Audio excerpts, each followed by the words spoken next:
इस पर्यावरण के खूबसूरत सेशन में आप सभी प्यारे साथियों को हमारा नमस्कार। दोस्तों, आप सभी कैसे हैं कमेंट करके ज़रूर बताइएगा। साथियों, आज हम आपके लिए लेकर आए हैं ईवीएस के ऐसे मॉक टेस्ट जो आपके सीटेट एग्ज़ाम में बहुत ही ज़्यादा हेल्पफुल होंगे। तो आप जो है इस 10 क्वेश्चन से आप कितना जो है कर पाते हैं कमेंट करके ज़रूर बताइएगा, और इस वीडियो से आप कितना सेटिस्फाइड हैं।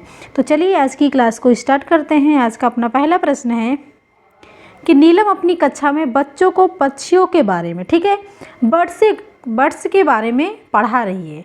नीलम, एक लड़की का नाम है नीलम, जो अपनी कक्षा में किसके बारे में पढ़ा रही है, तो पक्षियों के बारे में पढ़ा रही थी। अचानक किसी बालिका ने प्रश्न किया कि पक्षी अपना सिर यानी कि अपना गर्दन क्यों हिलाते हैं। ठीक है, अब पक्षी जो होते हैं वो अपना सिर या गर्दन क्यों हिलाते हैं, तो बहुत ही अच्छा प्रश्न है। इसलिए हिलाते हैं क्योंकि उनकी गर्दन हिलाने से पक्षी उड़ पाते हैं, यानी कि गर्दन हिलाने से पक्षी उड़ पाते हैं। या फिर जब पक्षी गर्दन हिलाते हैं तो उनके मुंह का खाना पेट में जल्दी जाता है, या फिर गर्दन हिलाकर वे दूसरे पक्षियों से बातचीत करते हैं। संवाद का मतलब बातचीत करते हैं, या फिर क्योंकि पक्षियों की आँख की पुतली घूम नहीं पाती है। तो जल्दी से आप लॉक करिए कि इसका आंसर क्या होगा। तो देखिए, पक्षियाँ जो होती हैं वो अपने गर्दन को इसलिए हिलाती हैं क्योंकि उनकी जो आँख की पुतली होती है वो घूम नहीं पाती है। ठीक है, तो इसलिए वो गर्दन के माध्यम से इधर उधर करते हैं। तो आपका डी ऑप्शन राइट हो जाएगा। प्रश्न नंबर 2 है एक वयस्क हाथी, ठीक है, एक वयस्क हाथी एक दिन में कितने किलोग्राम पत्ते व झाड़ियाँ खा सकता है। ठीक है, कितने किलोग्राम पत्ते व झाड़ियाँ खा सकता है। 50 किलो, 100 किलोग्राम, 200 किलोग्राम या फिर 400 किलोग्राम। तो यहाँ पर देखिए, ऐसा होता है कि हाथी तो बहुत बड़ा है भाई, हमारे माइंड में आता है कि हाथी तो बहुत बड़ा है, और जब बहुत बड़ा है तो बहुत ज़्यादा आराम करता होगा,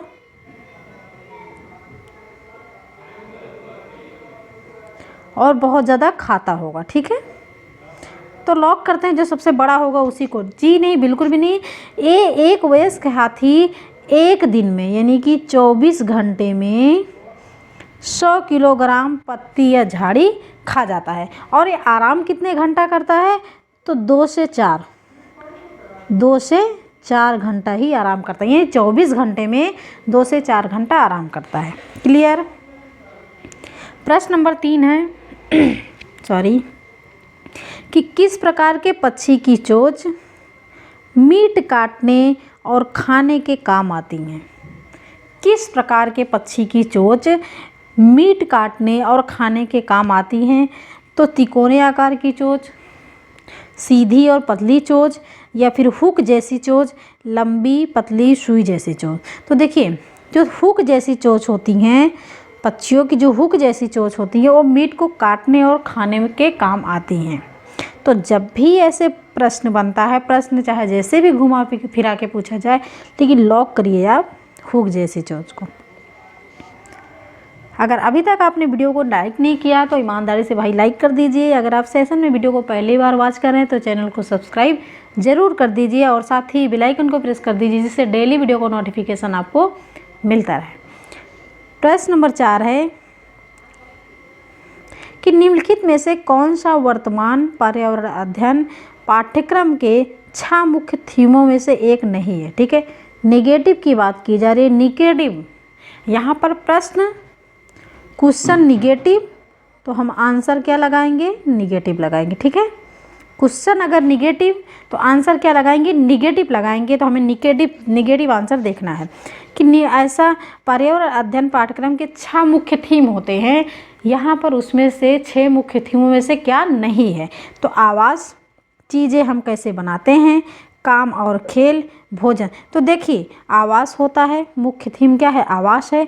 चीज़ें हम कैसे बनाते हैं ये भी है, एक क्या पॉजिटिव है, एक क्या पॉजिटिव है, भोजन क्या पॉजिटिव है, निगेटिव क्या है, तो काम और खेल। काम और खेल थीम नहीं है भाई, ये क्या है, ये है उप थीम। ठीक है, थीम नहीं है, क्या है, उप थीम है। तो लॉक करिए सी विकल्प को। प्रश्न नंबर 5 है कि CCE का पूर्ण रूप क्या होता है।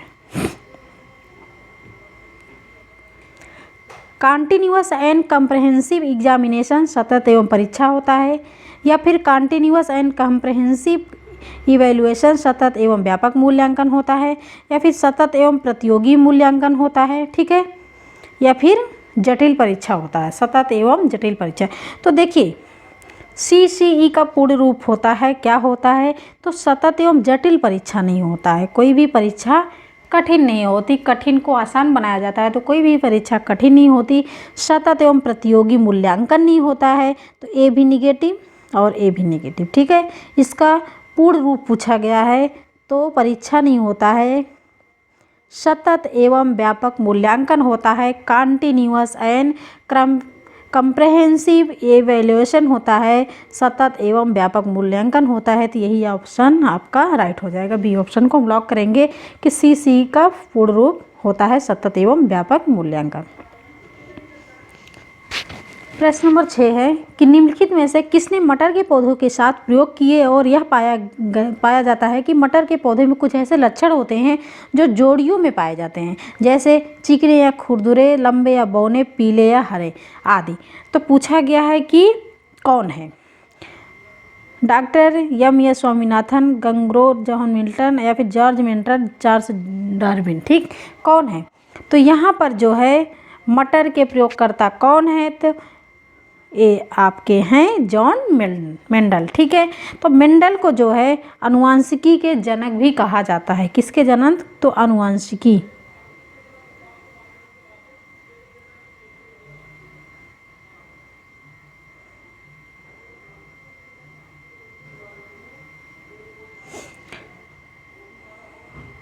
जॉन मेंडल को आनुवांशिकी के जनक भी कहा जाता है और इन्होंने मटर की खोज इन्होंने किया था।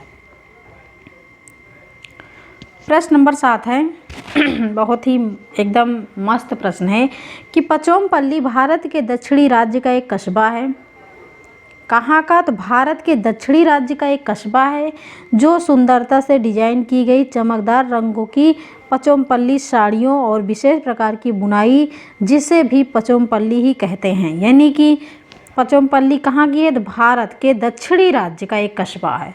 भारत के दक्षिणी राज्य का एक कस्बा है जहाँ पर डिजाइन साड़ियों की बुनाई होती है और जिसे पचोमपल्ली कहते हैं।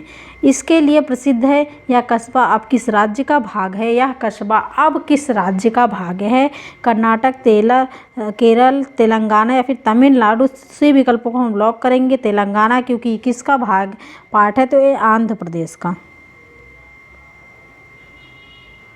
अगर आपके एग्ज़ाम में आंध्र प्रदेश आता है तो आप आंध्र प्रदेश को लॉक करिए, तेलंगाना आता है तो तेलंगाना को लॉक करिए, ठीक है। कि पचोमपल्ली भारत के दक्षिणी राज्य का एक कस्बा है, क्या, तेलंगाना यानी कि आंध्र प्रदेश। प्रश्न नंबर 8 है कि निम्नलिखित में से कौन सा पक्षी पेड़ों के तनों में छेद करके छिपे कीड़ों को खा जाता है। ये पेड़ है, ये तना है, ठीक है, और इसके तने में छेद करके छिपे हुए जो कीड़े हैं उसको खा जाता है। ऐसा कौन सा पक्षी है, तो दर्जिन चिड़िया वो होती है जो पत्तों को सीकर अपना घोंसला बनाती है, ठीक है। झटके से अपनी गर्दन को कौन हिलाता है, तो मैना हो गया। कौवा की बात, जो ऊंची डाल पे अपना घोंसला बनाता है। कठफोड़वा चिड़िया हो जाएगा, क्या हो जाएगा, कठफोड़वा। कठ का मतलब होता है काठ, ठीक है, कठ का मतलब होता है काठ और काठ का मतलब होता है तना। यानी कि तना में छेद करने वाली चिड़िया को क्या कहा जाता है, तो कठफोड़वा कहा जाता है, कठफोड़वा चिड़िया कहा जाता है। क्लियर। प्रश्न नंबर 9 है कि बीज अंकुरण की अवधारणा को किस तरह सबसे बेहतर तरीके से पढ़ाया जा सकता है। बीज अंकुरण, ठीक है, बीज अंकुरण की अवधारणा को किस तरह से सबसे बेहतर तरीके से पढ़ाया जा सकता है। तो यहाँ पर देखो थोड़ा सा मिस्टेक हो गया। बीज बोने, अंकुरण के विभिन्न चरणों का अवलोकन करने और उनका चित्र बनाने की गतिविधि को बच्चों को निष्पादित करने के लिए कहना। आंसर कैसा है भाई, पॉजिटिव है, और क्वेश्चन कैसा है, पॉजिटिव है। और हमें क्या ढूंढना है, सबसे बेहतर तरीका। जब सबसे पूछे तो यानी का सबसे का मतलब जो सबसे अच्छा आंसर हो हमें उसी को चुनना है। ठीक है, तो बीज बोने अंकुरण के विभिन्न चरणों का आप अवलोकन करने के लिए दे दीजिए और उनका चित्र बनाने की गतिविधि को करवाइए। ठीक, अंकुरित बीजों की फ़ोटो दिखाना, बिल्कुल सही है, भी आपका पॉजिटिव है। कक्षा में अंकुरित बीजों को दिखाना और अंकुरण की प्रक्रिया को स्पष्ट करवाना, ये भी आपका सही है। बोर्ड पर चित्र बनाते हुए अंकुरण के चरणों को प्रदर्शित करना, ये भी सही है। अब आप क्या हो गए, कन्फ्यूज हो गए कि भाई यहाँ पर तो सारे पॉजिटिव ही आंसर मिल रहे हैं, अब हम क्या लॉक करें, किसको लॉक करें? तो देखिए, करके सीखना, करके सीखना। और जो एनसीएफ 2005 होता है, एनसीएफ 2005 का कहना है कि बच्चों को करके सीखने का मौका देना चाहिए। तो सबसे जो बेस्ट आंसर है, ठीक है, जो सबसे बेस्ट आंसर है वो होगा आपका ए विकल्प, और इसलिए भी लॉक होगा कि सबसे बेहतर आंसर है। और सीटेड जो है, जो सबसे बड़ा हो, उस आंसर जो है, अगर आपको समझ नहीं आ रहा कि मैं कौन सा आंसर लॉक करूं, तो जो सबसे बड़ा आपको दिख जाए वही आप लॉक कर दीजिए। तो सबसे बेस्ट आंसर है कि करके सीखना। ठीक है, लर्निंग इज डूइंग, करके सीखने पे बल देता है। तो यहाँ पर क्वेश्चन नंबर 9 का ए ऑप्शन लॉक हो जाएगा। प्रश्न नंबर 10 है कि निम्न में से किस जानवर के हमेशा अग्रदंत बढ़ते रहते हैं? ठीक है, निम्न में से किस जानवर के हमेशा अग्रदंत बढ़ते रहते हैं जिससे वो चीज़ें कुतरते हैं? ठीक है, अग्रदंत का मतलब है आगे का दांत। ऐसा कौन सा विकल्प है जिसमें, ऐसा कौन सा जानवर है जिसके आगे के दांत क्या होते हैं, हमेशा बढ़ते रहते हैं? तो लंगूर, स्लाथ, चूहा या फिर बाघ। तो यहाँ पर आपका कौन सा विकल्प लॉक हो जाएगा? तो सी हो जाएगा, चूहा। ठीक है, कौन सा विकल्प लॉक होगा? तो सी हो जाएगा, चूहा। तो ये थे आज के 10 प्रश्न। तो दोस्तों, ये वीडियो आपको कैसी लगी? अगर अच्छी लगी तो लाइक करना और वीडियो को शेयर करना, जिससे और भी लोग इस वीडियो का लाभ ले सकें। और कमेंट में आप लोग ज़रूर बताना कि आपको प्रश्न कैसा लगा। Thanks for watching video. This is Sadhana Tyagi, expert classes.